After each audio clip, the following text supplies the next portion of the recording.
فرش التراب يضمني. نمبر 2، نماز پڑھتے ہوئے مجھے یہ احساس کیوں نہیں ہوتا کہ میں اس کائنات کے رب کے سامنے کھڑا ہوں؟ مجھے اس سے ڈر کیوں نہیں لگتا؟ مجھے اس کی موجودگی کا احساس کیوں نہیں ہوتا؟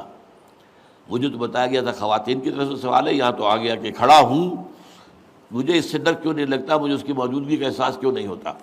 اس کا تعلق ہے یقین کی گہرائی سے. اس پر حقیقت ایمان کے ضمن میں میری ایک کتاب بھی موجود ہے، اسے پڑھیے. اور میں نے پچھلے دنوں 40 نبوی جو ہے اس کی جو حدیث کا درس میں دے رہا ہوں جمعے کے خطبات کے اندر، اس میں بھی اسلام اور ایمان پر بڑی مفصل بحثیں میں نے کی ہیں، اس کے بھی آڈیو ویڈیو موجود ہیں. ایک ہے ایمان جس کو آپ کہیں گے لپ سروس، زبان سے ہم کہہ رہے ہیں کہ ہم نے اللہ کو مانا، رسول کو مانا، قرآن کو مانا، کتاب کو مانا، نبیوں کو مانا، آخرت کو مانا، روز قیامت کو مانا، جنت کو مانا، دوزخ کو مانا. یہ ہے ایک سطح. ابھی آپ کا یقین دل میں قائم نہیں ہے. اس وقت تو ظاہر بات ہے کہ آپ کا قول کچھ اور ہوگا، عمل کچھ اور ہوگا، اس لیے یقین تو ہے ہی نہیں، یہ تو صرف قول ہے.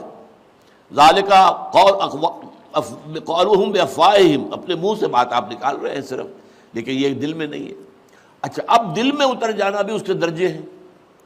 اس درجے اتر جانا کہ آپ ہر وقت یہ محسوس کریں کہ اللہ مجھے دیکھ رہا ہے، یہ ہوگا تو یقیناً پھر آپ کو نماز میں بھی لطف آئے گا.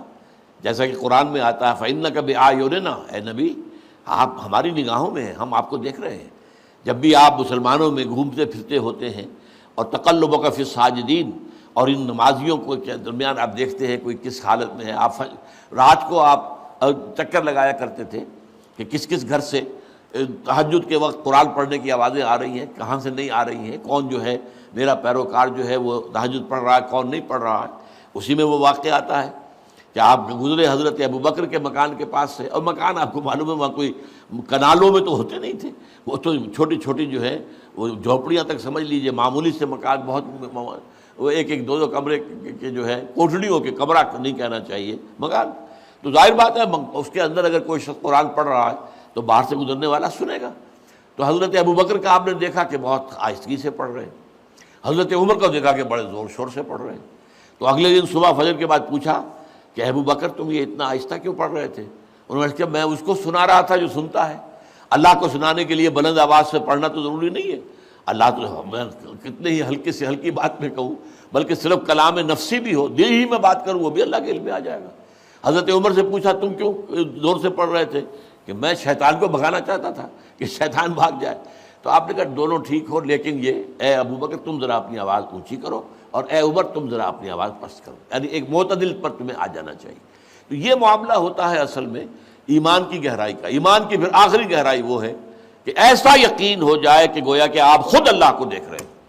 یہ جو احسان کی تعریف بیان کی حضور نے حدیث جبرائیل کے اندر، ان تعبد اللہ کانک تراہ فإن لم تکن تراہ فإنہ یراک، اس حالت میں اللہ کی بندگی کرنا، اللہ کے لیے بھاگ دوڑ کرنا. ان تعمل للہ کانک تراہ، ان تخشى اللہ کانک تراہ، اللہ کا خوف تم پر اتنا ہو جائے گویا کہ تم اللہ کو دیکھ رہے ہو.